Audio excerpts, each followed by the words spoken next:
Hello and welcome to the Crimson Misery Podcast, episode 38. My name is Will Rainbolt. I hope you all are doing well. It is March 7th, 2025. The madness is upon us. The madness is coming. Um, something like that, anyway. But if you are listening on Spotify, Apple, or wherever you get your podcasts, consider rating the show 5 stars. If you are listening on YouTube, like, subscribe, comment down below. Like I said, March is here. I think the madness truly starts the week of the women's conference tournaments and the final week of the men's regular season. That is when so much happens and so much has happened. So I'm I've been a little late. What I had said last episode, I would have hoped to get an episode out Thursday or at least uploaded by Friday morning, but there was just too much happening to where I wanted to get this in as soon as possible um, for the games that happened today. So I'm really excited to break stuff down. I do want to note though, there were a couple games because there was so much that already happened. There were some games on the men's side that I forgot to include. One of which was the BYU Iowa State game. I don't know how I missed this last time out because oh my gosh, this game really did say a lot. So going on the road, BYU wins 88-85. They now have wins over Kansas. They won at Arizona. They now have a win over Iowa State. They are a dangerous team that has won not only won 7 in a row, they have again beaten Kansas, Arizona, Iowa State. They also have a win over Baylor. They had um they have like looking at their other like they have some not so great losses, especially to Cincinnati and Utah, but at the same time they are playing really, really well right now, especially with Richie Saunders playing very well. He had 23 points in this one, and BYU just Dalen Hall. I think that's how you pronounce his name. I don't. Sometimes Mormon names are are a little bit difficult to pronounce, but he also had 22. But again, BYU really seemed to have control of this game. And then, because I think they were up by like 20 points, and Iowa State came back, especially now that they have Keshawn Gilbert back. They they are at full strength now. Um, they kind of had an inefficient shooting night from three, but I think even still, as they work their way back up into playing fully healthy, I don't think this is a loss that is going to hurt them all that much. I still think they're around the three line. But for BYU, I think this says more about BYU than it does Iowa State because, good Lord, when they are shooting well, they are very dangerous to beat. They're also like just the eye test shows that like they're a sneaky athletic bunch, which is not what you expect from a BYU team. But again, this team is athletic, especially inside with Kiba Kita and especially with again even their shooters like Richie Saunders and Trevin Nell and Dalen Hall, Dawson Baker. These guys are a Maywat Mag. Like these guys are very athletic, and so their length is very deceiving. So this is something else to keep in mind when you're picking BYU for the NCAA tournament. Note that yes, they are very offensive heavy.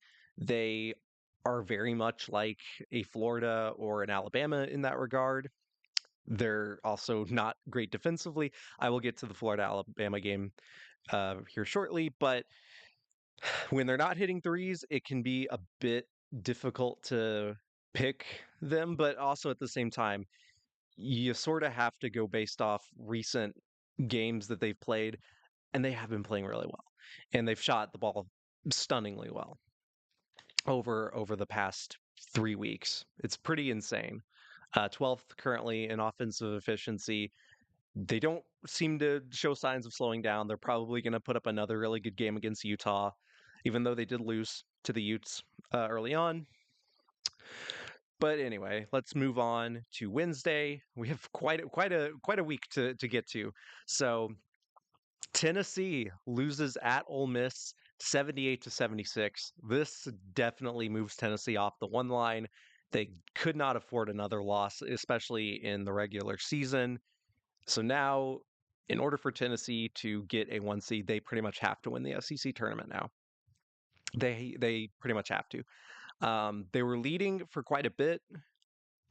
Igor Milicic hit a big 4 point play with like a minute left, but Ole Miss on the back of Jamin Brakefield, who had just an outstanding game, took over a game that for a guy coming off the bench, 8 for 9 from the floor, seemingly posting up Felix Akpara or Milicic or Jemai Mashak, seemingly at will.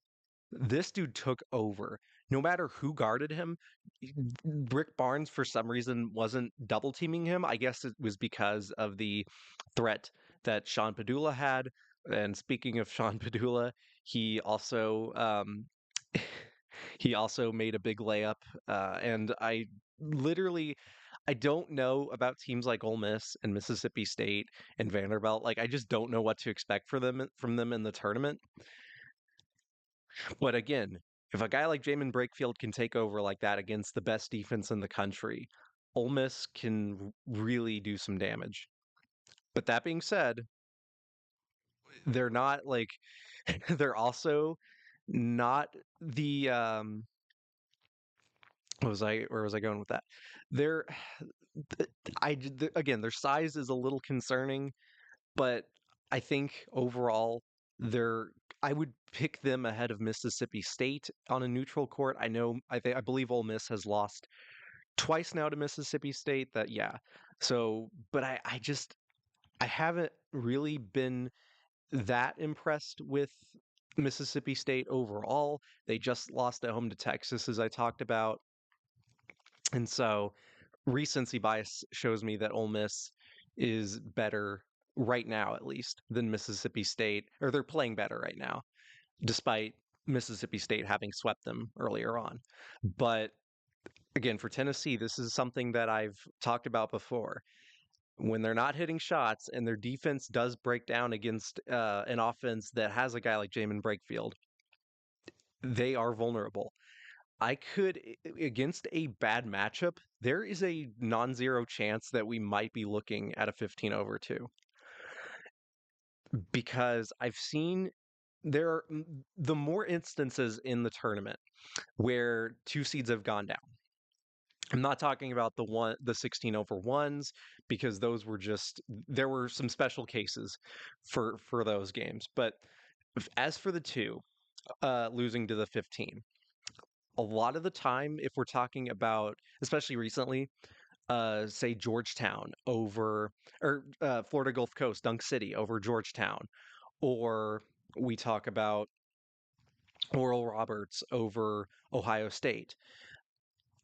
Often, I mean, even Kentucky losing to St. Peter's, not only were there defensive breakdowns from teams, but at the same time, I also, especially in the case with Georgetown had a great defense that year in 2013 with Otto Porter and Jabril Trawick, Devontae Smith Rivera, Markel Starks. They did not have a great offense though, even with Porter and even with Markel Starks, who was their 3 point sniper. They still did not have a great offense, and they ended up losing to a much more athletically gifted Florida Gulf Coast team. Now, granted, this Tennessee team way more athletic than that Georgetown team. At least on paper, they are more athletic, and I think they have a better offense than Georgetown did that year. I think the stats just prove that, but even still, if they do get the wrong matchup, Tennessee is vulnerable.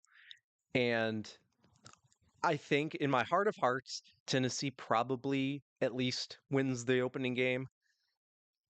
But if they face a 7 or a 10 that can exploit them like Ole Miss did, that is a very dangerous that is a very dangerous matchup that I'm not sure if Tennessee can win, especially if uh, Jordan Gainey and Chaz Lanier and Ziegler and Milicic, if they're not hitting their shots, that's a very, very risky play to pick Tennessee in that matchup.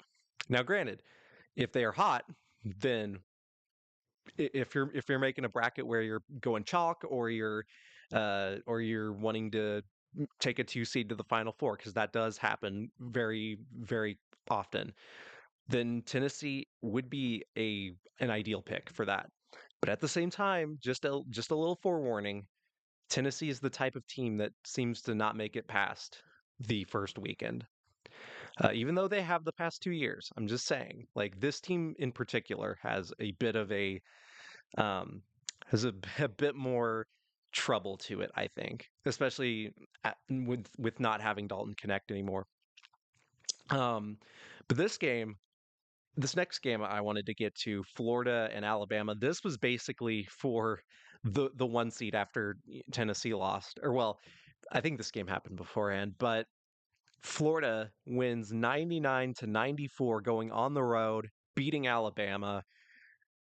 Alex Condon had 27 and 10, and despite Mark Sears having 30 points and LeBaron Philon having 19, the rest of Alabama's lineup, I mean, there were still three other scores in double figures, but good God, this game was a foul fest and a half.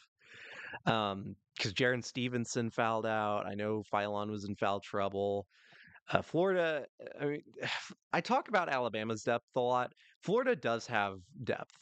Not to me as impressive as a team like Alabama or Auburn or even Michigan State. Maybe that might be an unpopular opinion. I think Michigan State's depth is a little more talented. I'm going to get to them in a little bit after I'm done breaking down these games, but again, when you have Clayton and Condon and even when Will Richard and Elijah Martin aren't having great games, at least by their standards, and you still put up 99 on Alabama, you seriously messed up somewhere. And again, this is Alabama's entire philosophy. They were playing better defensively for a while, and then they ran into a Florida team that, oh, look at this. We have good guards that we can actually create plays with and can get open looks and can space the floor well. So Alabama's when they're not generating steals, we can actually get the ball inside to Condon and we can space the floor for open 3-point shooters like Thomas Howe and Alex Condon, as I said before, because they can hit threes, and the rest of the team are also filled with 3-point snipers, and so Alabama gets that matchup, and they kind of get beat with their own game, essentially.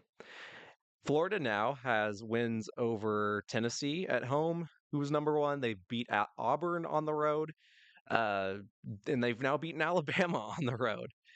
Um, yeah, I mean that's about as impressive as you can get after beating Texas A&M as well. I know they lost to Georgia, they lost to Kentucky and Missouri, and Tennessee. Tennessee was the revenge game, only scoring 44 points on the road at Tennessee, which is kind of wild. But um, even still, this was again basically for a 1 seed, and Florida has taken that last spot at least for now. Alabama just has way too many losses to be a 1. I get their strength of schedule is just out of this world. I get it, but you're not. I don't think you can have 7 losses and be a 1 seed. And especially given that they have Auburn next, and who knows what's going to happen in the SEC tournament. Right now, they're not a 1, they're a 2. And Tennessee's also a 2. Right now, the 4 ones, as it stands right now, Auburn, number 1 overall. I don't think the Texas A&M loss changes that. Duke at 2. Depends on what happens tomorrow in the Duke Carolina game. Houston as the 3, and Florida as the 4. And I don't think there's an argument right now for Florida even over Houston as the 4-3 rankings go, but because Houston does have some really, really, really good wins, and I think they have fewer losses than Florida does. So I think Houston right now is above Florida in that way. I forget who Houston plays next, um, but I think it's a game they should probably win. If I'm not even remembering it properly. Well, actually, let me check that really fast so I can confirm it. Do. Baylor. Okay, so they go to Baylor. That's an interesting one because again, Baylor is on the bubble currently. This would be a gigantic win if Baylor can get this. So okay, it's not going to be an easy win. That's at 10 o'clock. So it's a late game, man. Same with BYU Utah. Um, yeah, Duke Carolina at 6:30. I'll get to Indiana in a second. I'm going to talk about the women's tournaments here as well after I'm done breaking down some of the men's games. Both Wisconsin and Clemson picked up road wins. Clemson now 7-2, so they remain alive for the ACC regular season title and a share of it. Same with Louisville, who beat California. Wisconsin went on the road, survived a pretty tough Minnesota environment. Uh, Again, I'm hesitating so much with Wisconsin because their recent history shows that they are chokers in this NCAA tournament, especially under Greg Gard. Again, they have not made a Sweet 16 since 2017. I'm just saying. And again, not much to say about Texas Tech over Colorado.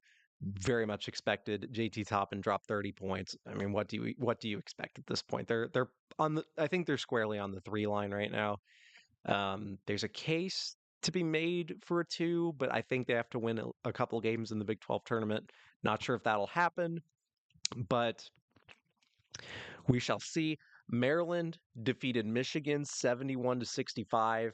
This I needed more evidence with this game because Vladislav Golden and Danny Wolf, we know they're very talented. They had 40 combined points of the Michigan 65. Trey Donaldson was the only other guy in double figures. He had 10. Everyone else had a combined 7 points. That's so bad. Or no, wait. Um, Namari Burnett, sorry, he had 8. So outside of those 4, the rest of the team had 7 points because the math was not mathing in my head. Especially against a Maryland team that is very, very reliant on their starters and doesn't have as much depth as other teams like Michigan State. Rodney Rice with 19, Derek Queen had 17, same with Selton Miguel, who also had 17. So again, Maryland not the deepest team, and I mean, I got to give love to my guy Jordan Geronimo, but like, I mean, not the scariest guy to be facing. I'll just say that. Um, but it's really starting to appear like Danny Wolf and Vladislav Golden. Yes, they did have good games, but it's either one of two results that I think happen with Michigan, especially if they end up facing a team with depth and a team that has really good guard play, especially defensively. When Michigan is struggling to score outside of Danny Wolf and Vladislav Golden, they granted, oftentimes Wolf can offset that because he is a very, very, very five-dimensional type player. He is really good with passing and generating plays for not only himself and especially for Vlad Golden, but also for the guards, especially Donaldson and Burnett. And yet, those two guys aren't cannot win on their own. Yes, Michigan is going to go as far as those two take them. But especially against Michigan State, they looked really tired, especially when Michigan State brings out 4 bigs um, and in their rotation rather, and it slows them down so much that they're not as effective. They're tired, and then their guards aren't able to do as much. So at the same time, I'm thinking to myself, is like, when was the last time a team was so reliant on their bigs to really do damage? And I really, I don't exactly remember, like, especially with two 7-footers like that. I guess you can make an argument for, and I know this is comparing apples to oranges in the way they played and how stacked both teams were, but you look at the 2014-15 Kentucky Wildcats when they had Carl Anthony Towns and Willie Cauley Stein, and then you had Dakari Johnson and Marcus Lee coming off the bench at any given time. The difference is you're you're not like Kentucky went 38-0, had a bunch of talent on it, especially with Devin Booker and Trey Lyles and Tyler Eulis coming off the bench too with the Harrison twins. And in this case, you don't. Like, you're not getting Dakari Johnson and Marcus Lee for maybe five-star recruiting busts in a way, but like Will Cheddar is not that quality of player. Like, yes, he can step out and make threes, but at the same time, when he goes 1 for 5, it's hard to really get a good replacement um, for Wolf and Golden whenever they do need to sit down. Because at some point they will, and they are starting to wear down, and their guards are not really helping them. So again, for Michigan, losing back to back at home. Actually, now that I think about it, okay, no. So they've lost 3 of 4 at home, and they could have very easily lost all 4 because they got bailed out in the Rutgers game when Amari Burnett made the game-winning three-pointer. So it's very, I think it's pretty clear what's happening with Michigan. They are getting tired. I think they reached their peak early on. And again, the NCAA tournament can prove me wrong very easily. I'm just not sold on this Michigan team right now. And I think a lot of people from what I've seen are feeling the same way. So that's my rant on Michigan right now. And for Maryland, I think they have a way higher ceiling right now. Obviously, they just beat Michigan on the road, which is not easy to do. Um, but at the same time, I just think they have a lot more talent with their guards, especially with Rodney Rice and with their forwards like Derek Queen and their worst starters, probably Julian Reese right now and probably for the whole season. So like, and he's still pretty good. So it's like it's tough to pick against Maryland right now. The more I watch Maryland, the more I think they are going to at least. I think they can easily make the Sweet 16. So that's what I'll say on that. Um, not, I mean, Missouri is definitely slumping a lot more. Kind of sucks because I definitely want to root for Missouri because they've been a lot of the years I've been watching college basketball, they have not been very good. And when they have been good, they have lost to 15 seats. So they lost to Norfolk State in 2012 and then Princeton in 2023. And they've lost uh, 3 in a row on the road. I get road games in the SEC are not easy. They have a shot to rebound with Kentucky at home. If they lose that game, though, yeeks, yeesh. Especially with Kentucky without Jackson Robinson. So without that extra size, Missouri, I think, should be able to handle Kentucky. And yet, we'll see. I'm not gonna assume automatically that Missouri is going to win. But it is at home. We've already seen them put up 110 against Alabama. So Missouri is also like that Alabama, Florida, Kentucky, BYU type deal where they're almost all offense, no defense. But again, Oklahoma, big win for the bubble. Because right now, if we look at the men's bracketology, um, I swear my tabs are all messed up because I had the tab open and then it was just like, oh no, actually you're not you're not on that page anymore. Oklahoma first 4 out. That win definitely puts them in, I think. it's going to be tough to leave teams out though, because I who do you put out? Um, because Xavier has been red hot. They've won six in a row. They beat Butler on the road, 91-78. So they are currently in the last four in. Indiana is in the last four in. Again, for Indiana, I'm gonna publish this episode before this game. Beat Ohio State and you're in. Ohio State is in the last four buys, which I don't quite understand because Ohio State is 17-13. And I get they just beat Nebraska, which I makes sense. And Nebraska is out in this current moment. They're in the first four out. I definitely don't think Nebraska should be in the tournament. Um, but Indiana they're currently the third uh in the last four in. So actually, yeah. So Xavier's the last team in, then Boise State, then Indiana. And again, you're sweating with a loss if you're Indiana, but beat Ohio State at home, a team you have already beaten this year in Columbus, and you're in. I'm pretty sure. Like, um, it's gonna be. I'm definitely still gonna be sweating come Big Ten tournament time, but even still, that's something I'm very very nervous about. So we'll see. And then UConn defeated Marquette. Kind of figured this would happen, even though Marquette played pretty well. UConn already won in Milwaukee, and then Alex Caravan, I got to give him credit.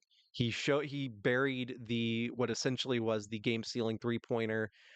He had three. He went 3 for 6, which doesn't necessarily mean he's like fully back yet, but it is better. I mean, he's shooting a career low this year, 34%.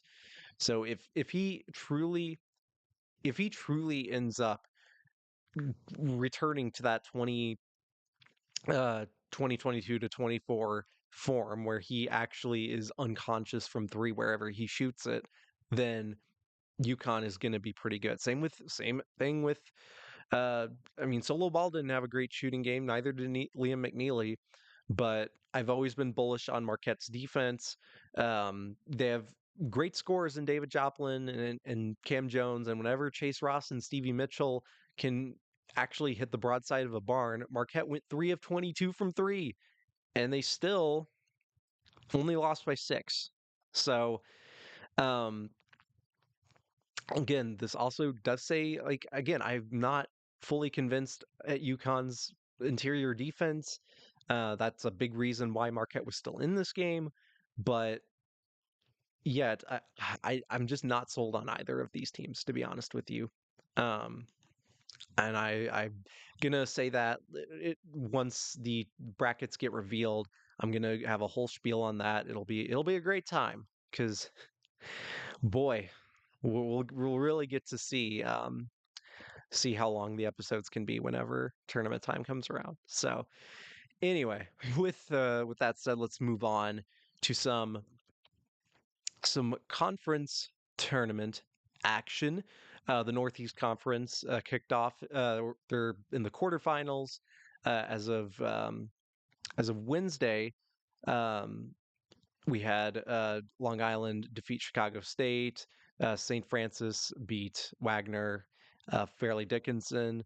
Hey, Fairleigh Dickinson.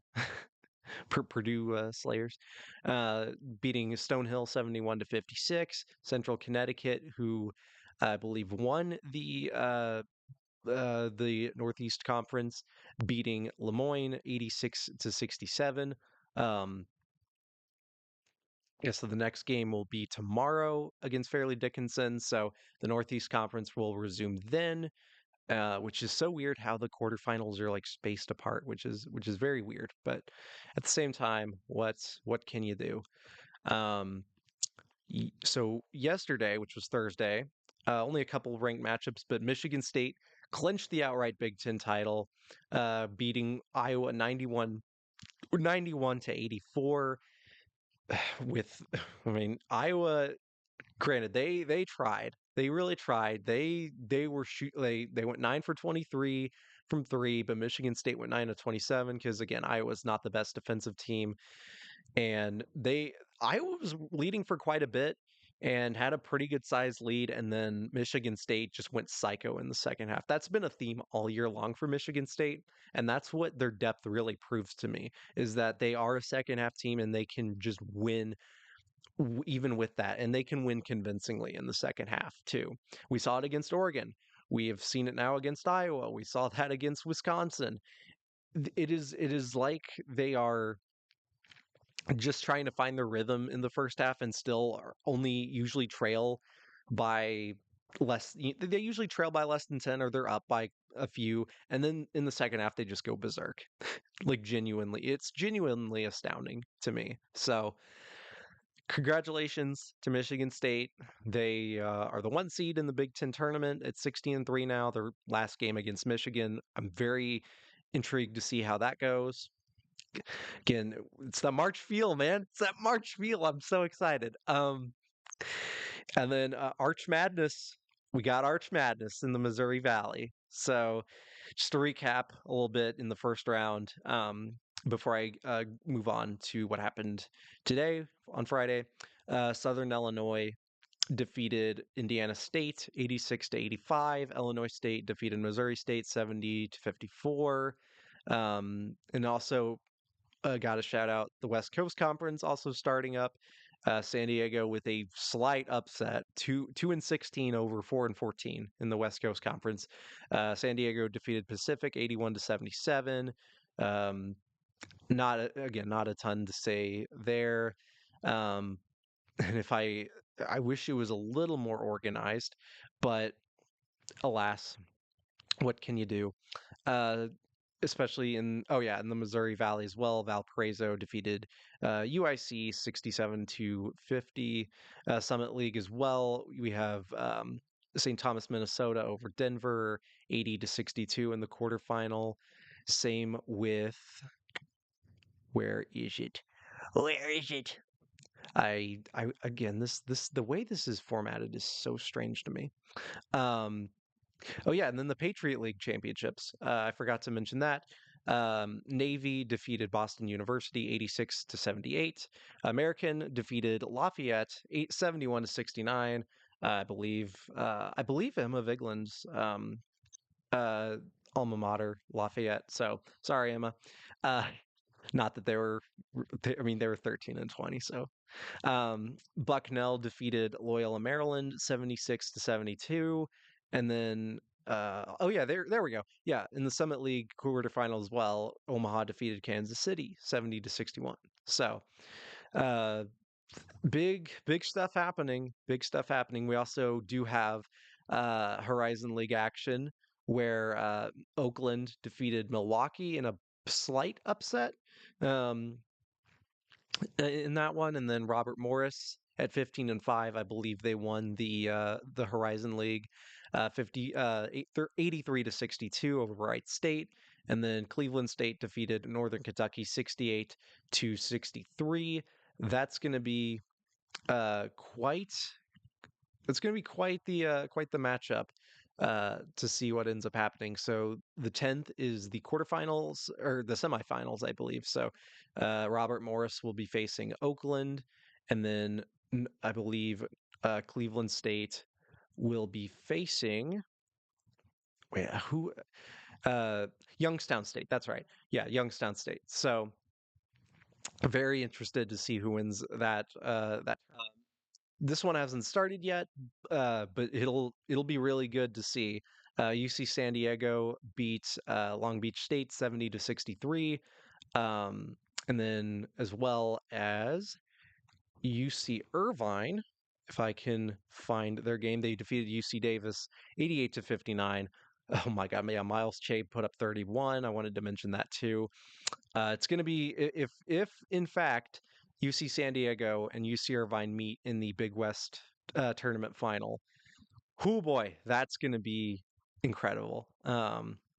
I also wanted to say North Texas beat Charlotte as well. So if North Texas does pull off an upset against Memphis in the American tournament, or if they do end up winning, like regardless if that happens, um, who boy, because I mean, I want to see a Aiton Wright in the NCAA tournament who had 42 points.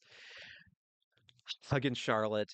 That would be really good to see. And North Texas has a pretty good defense as well, so we'll see how that if that ends up happening. Maybe it could be UAB as well, for all I know. There, we'll figure it out. We'll figure it out.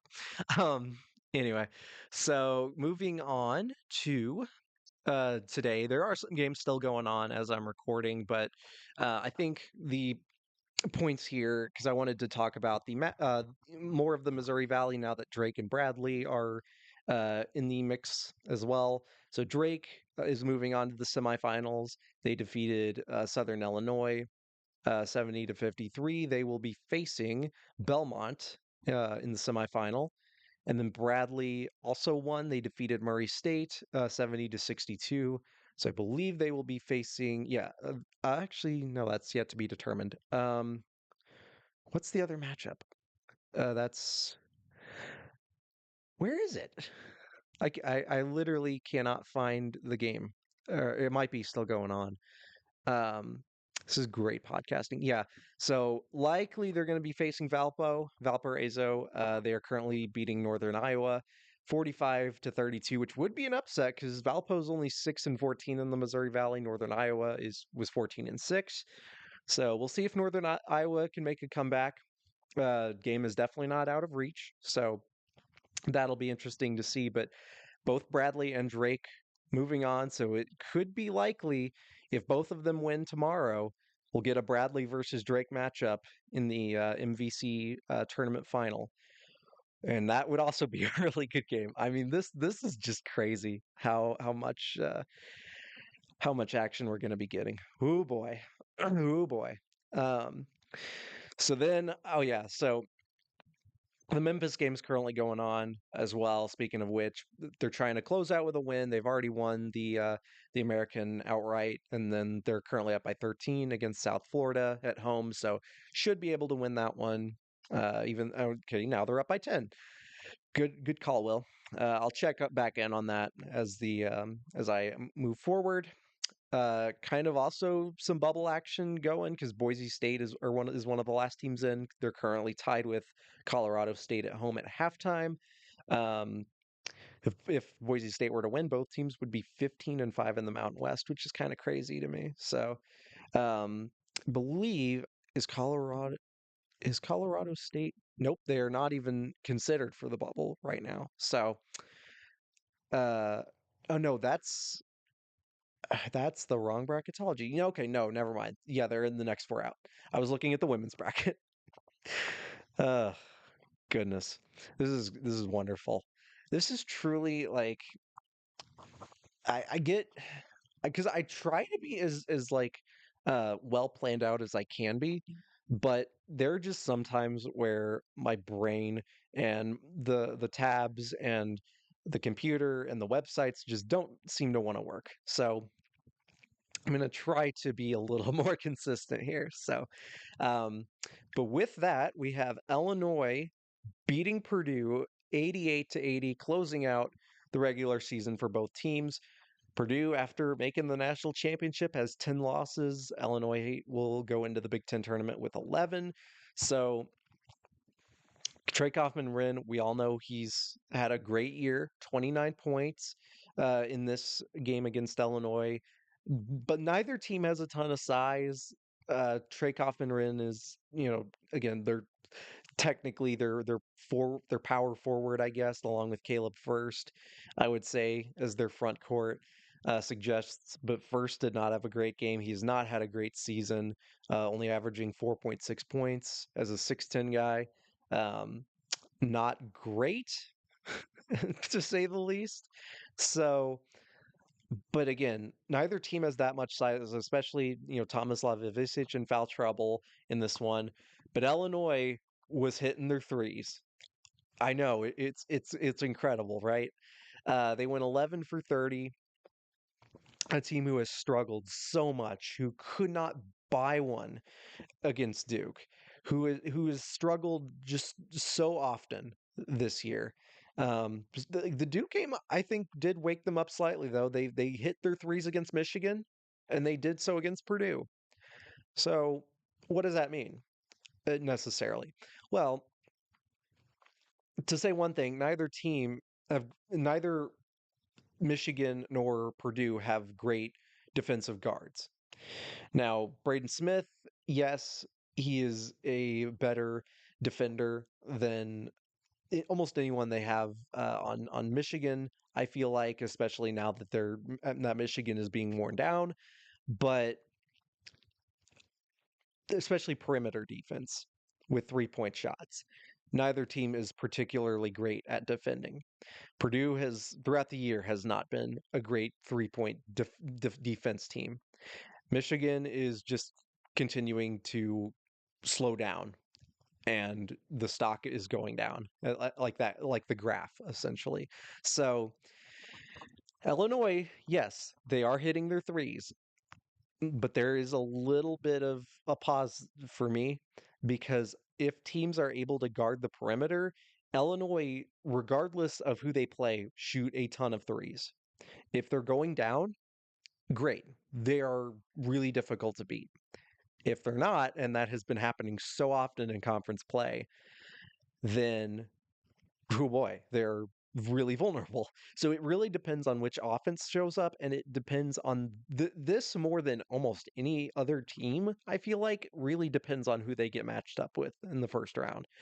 Because say they run into a team like Texas A&M at some point, they are screwed.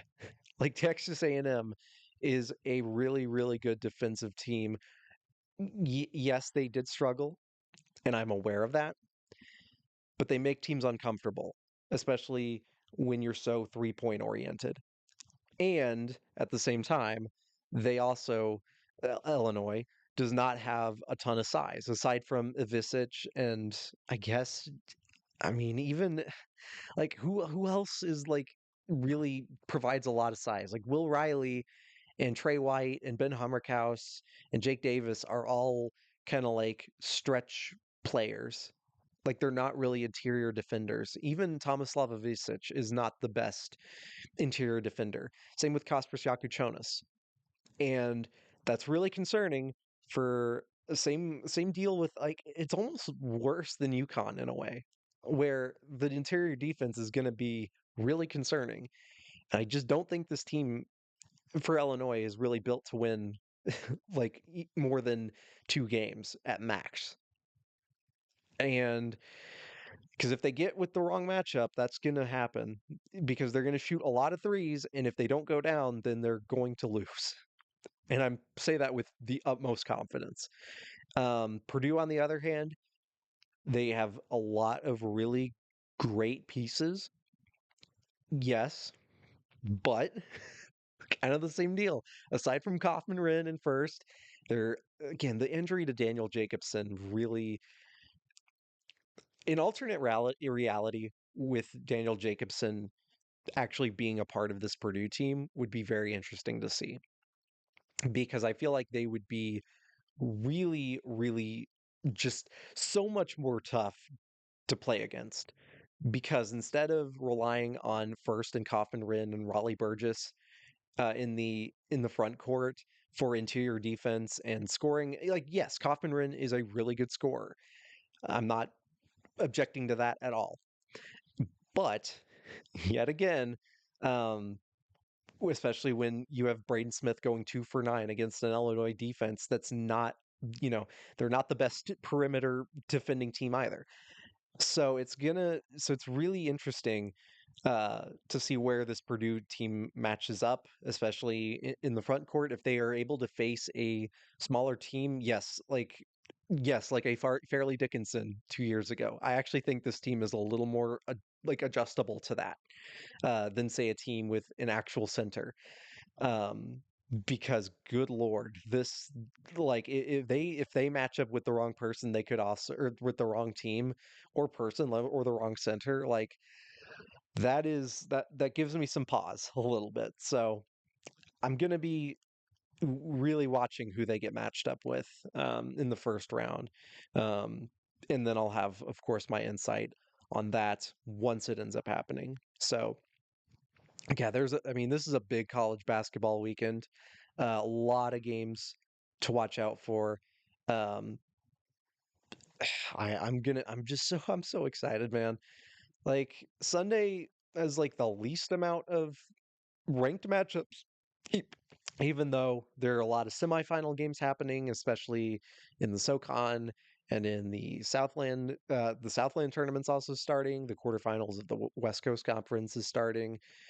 A lot of teams that are going to be very interesting to watch. But then you also have Michigan State at noon. So that's going to be also a game that everyone should watch out for. But I mean, yeah, tomorrow you have, or I guess today, if you all are watching it on Saturday, St. John's Marquette, Kentucky, Missouri. All these games are at noon. Mississippi State, Arkansas is going to be an interesting one. If Arkansas can get this win, go 8-10 in the SEC, they're actually looking pretty good. And I may have to give John Calipari, as much as I hate to say it, a little more credit than I really wanted. Speaking of the bubble, if Georgia can beat Vanderbilt, that's almost a guaranteed spot for them. I mean, they're in the last four byes. If they are able to win, then that's great. If they lose, maybe that's a little more iffy, depending on who they get matched up with in the SEC tournament. But again, like with Ole Miss and Mississippi State, Vanderbilt's another team that has proven to be pretty inconsistent.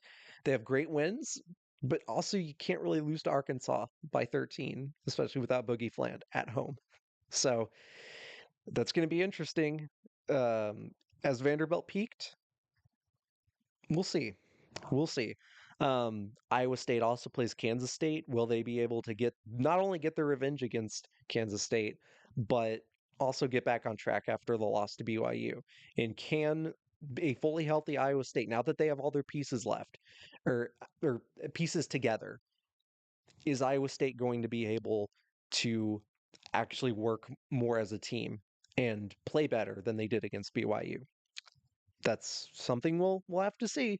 Um, I've already talked about Indiana, Ohio State. Come on, just beat beat the Buckeyes. Beat the Buckeyes. Come on. Um, so yeah, 2:30 is Alabama Auburn, 7 versus 1. Um, Auburn trying to bounce back after the loss to A&M. Alabama, if they were able to win this game against Auburn, like who knows? My entire analysis is just going to be flipped on its head. But I don't think Alabama's winning this one. We'll see though. We'll see. Obviously, if Duke Carolina, yawn, but this game does have some sort of stakes to it because Duke, obviously, if they lose and Clemson and Louisville end up winning, then there will be a three-way tie for uh, first in the ACC. So the ACC title would be a three-way share. Obviously, if Carolina wins, uh, that would put them in the tournament more than likely. But if they lose, then uh, then their tournament they would have to win the ACC tournament. And on top of that, if Duke wins, they win the outright ACC title. So another game I'm very interested in seeing, Arizona Kansas. I'm not sure. Like again, Kansas, they're 0 for 2 in their tests. I thought they would win 2 of 3. I thought they would win against Texas Tech in Arizona. Um, but they're clearly not doing that. So and they also did not beat Houston. Obviously, they played Houston pretty well overall, but at the same time, I've said my piece about Kansas. They're just again preseason number one. You've heard me say it a million times if you're a listener if you're a regular listener of this program. But for Arizona as well, this is a pretty big game because I don't trust Arizona as far as I can throw them. I know they put up 113 against Arizona State, but Arizona State is not that good. So if they're able to beat Kansas, I'll reconsider, but I'll also keep in mind that Kansas is just probably a bad basketball team. So I'm not sure what exactly to expect from that. And then, yeah, I already talked about Clemson and Louisville. Um, we also have, I mean, in terms of bubble watch, like damn, Oklahoma, Texas, like this is pretty much a must win for both these teams if they want to make the tournament. So right now, Texas is in the first four out. Same with Oklahoma. Oklahoma is the last team out. Um, or the first team out. I would. Is it the first team out or the last? Like, if you get left out, you're the last. I guess it's the first team that's left out. And Texas is the third team out. But for Bubble Watch, this is a pretty big game because whoever wins this game, not guaranteed to make the tournament, obviously, but it'll be interesting to see. Obviously, Trey Johnson and Tech again, but you can't lose at home to Georgia by 16 points. You can't lose to South Carolina by 15 points. Like, I'm sorry, that's just not a tournament resume that should be considered. Like they have really good wins. They have talent with Trey Johnson and Tremont Mark, but at the same time, it's just not sustainable, I think, for a tournament run. Like I would want to see those guys in the NCAA tournament, yeah, but in terms of resume, it's not good. The same with Oklahoma. They win games down the stretch, guys. Like seriously. Um, yeah, so I mean, San Diego State as well on the bubble. They're playing at home against Nevada after losing to UNLV. I think they got swept by UNLV. And then both UC Irvine and UC San Diego are, I believe, are in action. Uh, yeah, so they're in action tomorrow as well. So that'll determine a lot. I believe UC San Diego, with a win, will clinch it outright, clinch the regular season title, or with a UC Irvine loss. So that'll be interesting to see. Big game, big weekend for men's hoops, and then that's just part one. That's just part one because we got the women's tournaments to talk about. So yeah, so Oklahoma in the SEC tournament defeated Georgia 70 to 52. Then on that was on Thursday, and then on Friday you had them beating Kentucky. Uh, that's a team that I mean, because Kentucky beat Oklahoma in the regular season, with Reagan Beers um, showing out pretty well in the SEC tournament so far. That's a really good sign for this Oklahoma team, who was a little bit not disrespected, but even if we look at the NCAA tournament current projections, Oklahoma, uh, yes, like they are a three. I think they should be a little bit higher. Maybe I don't know because I really like Oklahoma. Actually, you know what? Looking at the other teams, yeah, three's good. I thought Charlie Cream had them at a four, but yeah, Oklahoma I think is a three. So but I think they should be a more comfortable three, is what I'm getting at. Because I think right now, if I were to, I think looking at the overall numbers, I think Oklahoma would be the third three seed.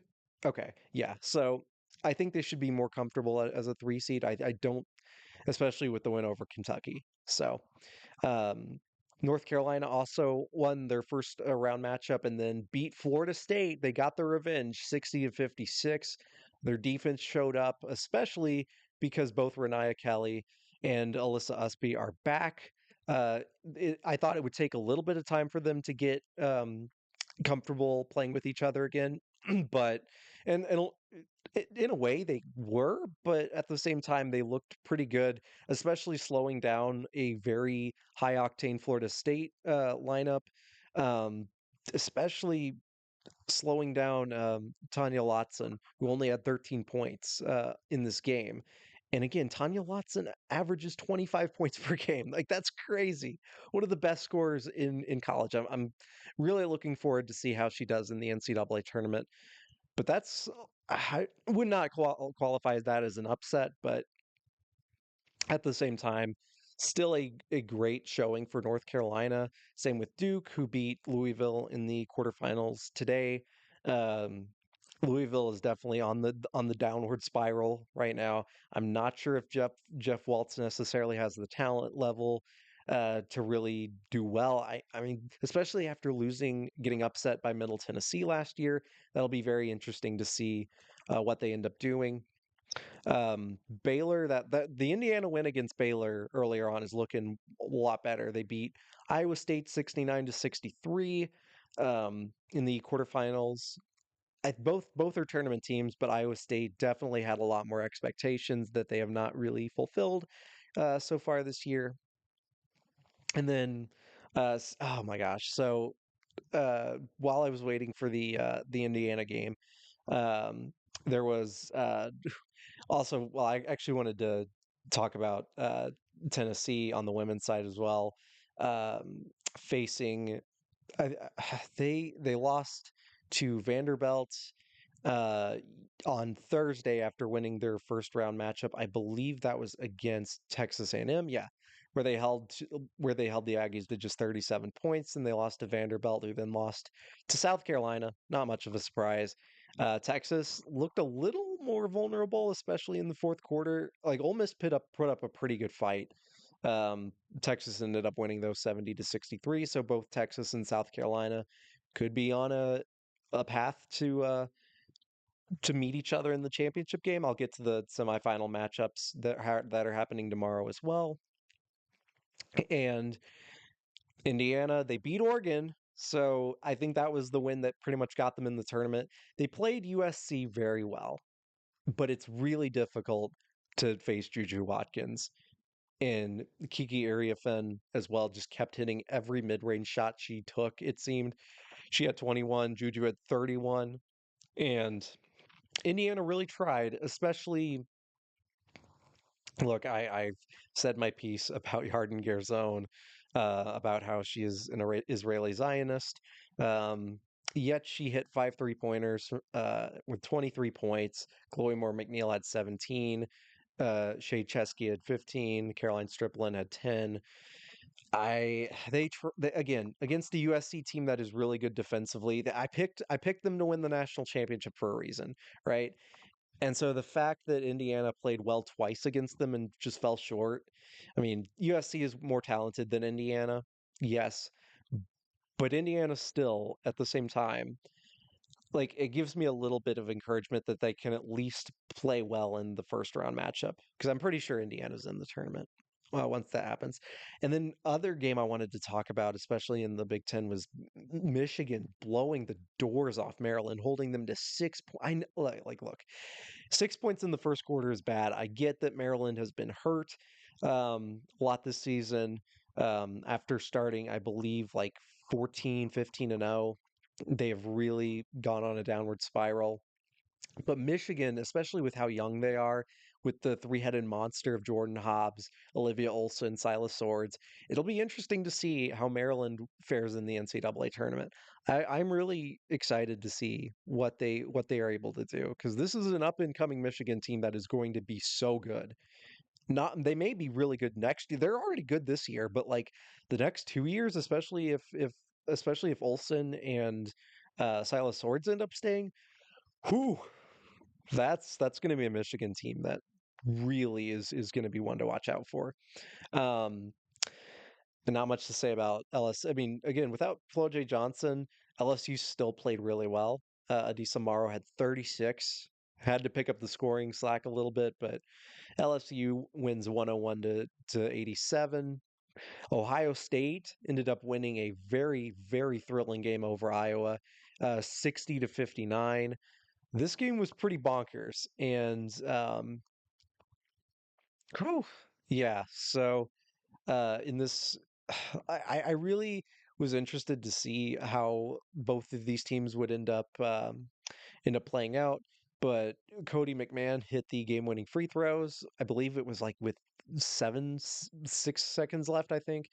And because man, um, it looked as if Iowa had a good shot to put the game away, but I felt like the three that was it Feuerbach? I think Feuerbach took a three with a couple. Like I think with a little bit of time left on the shot clock, I felt like they could have gotten a little bit better of a look. Um, but yeah, and then I believe a fall. They think they missed a couple point blank shots at the rim, so definitely a tough loss for Iowa, who had to come back in this one a little bit. It was a back and forth matchup, and Ohio State is really talented, so they move on to the semifinals. I'll get to those matchups in a second, but I just wanted to recap some of the others. UCLA beat Nebraska 85-74. I mean, Lauren Betts is back. She after losing to USC, she had 28 points, 13 rebounds. Like, good lord. Um, yeah, UCLA is that good. So I know they lost to USC twice, but those are their only two losses, and so I still think UCLA is at least an Elite Eight team. So Notre Dame also beat California 73-64. NC State only won by one against Georgia Tech. That was a much closer game than I thought it was going to be. And Isaiah James had I believe she hit some late free throws to seal this one. Um, I believe Georgia Tech didn't get a shot off as well. So that was a very difficult pill to swallow for Georgia Tech. A bit of a tough one. I like seeing upsets, but at the same time, we'll see if NC State can bounce back or play a little bit better than they did in the quarterfinals. So, and then TCU as well. TCU is a very interesting team to me. So, for the women's side, um, I believe they're also seeded third, on the three line, when it comes to the women's bracketology. Um, if I can somehow find it, but yeah, here it is. So TCU is currently a three as well, kind of like Oklahoma. Um, that is a dangerous three seed. All right, so like especially with Sedona Prince and Haley Van Lith. That is a duo that is really really dangerous to play against, and I'm gonna be really interested to see how they end up playing. They have 29 wins this year, which is kind of crazy. They have a win against Notre Dame, which is also really helps them out, especially come tournament time.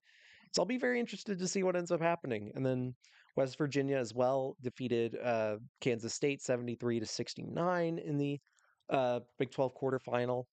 Uh, they had to also come back in this one. Like, Kansas State is not a bad basketball team, but JJ Quinterly again. I've said my piece on JJ Quinterly.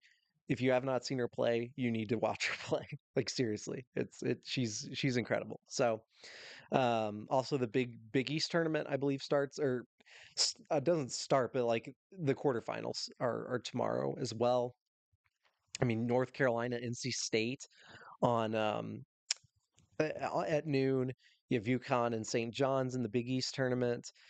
Duke Notre Dame in the semifinals as well. So those are two ranked matchups that are going to be just incredible to watch. So make sure you have those marked down.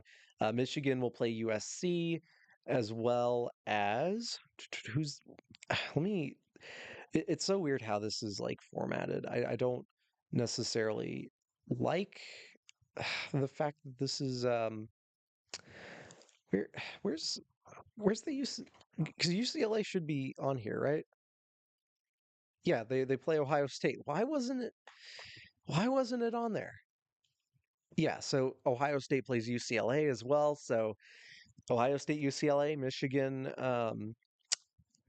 USC. So I'm both of those semifinal games are going to be absolutely bonkers to uh to take in. I'm going to be very excited for that. Um, we have West Virginia TCU in the Big 12 semifinal. I believe the winner of that one will play. Where is it? Where is it? Um, is it Yeah, Baylor, and I believe the other quarterfinal game is currently happening, so we don't know for sure yet. But also going to be very, very exciting to see. LSU, and then the SEC is going to be Texas, LSU, and then or actually first it's going to be Oklahoma, South Carolina, and then it'll be LSU, Texas. So another semifinal, and that's going to be absolutely bonkers. I mean, we're gonna see Kim Mulkey dressed up, and start. She's gonna start with her fashion quite early, so we'll see how that works out. And then obviously South Carolina, Oklahoma. It'll be interesting to see if Oklahoma can somehow keep up the momentum they've got, or if South Carolina is really finding their rhythm because they played very well. Mylasia Fulwiley is finally playing a lot more. Again, I think she should be starting, but that being said, and also also Creighton plays Georgetown, so that's going to be one of the other quarterfinals, other quarterfinal games. So lots to take in. This is just the start of the basketball heaven that's going to be introduced to us all. Very excited to watch. March has finally come back around, and we are going to be in the we're going to be in the golden age. Whew.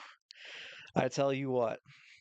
So not only do you have the women's games, obviously the semifinals and then the championships on Sunday, but you're also going to have the final men's regular season, already some tournaments happening, a lot of mid-major tournaments, and then we have the men's tournaments that are going to mainly be happening. Um, eh, Jeez, this next weekend, and then Selection Sunday is, I believe, 9 days away. So it's getting closer. Still very nervous about Indiana. They need to win tomorrow. Believe that game is at 3:45. I want to say. Um, yes, I believe so. If I can um, look it up.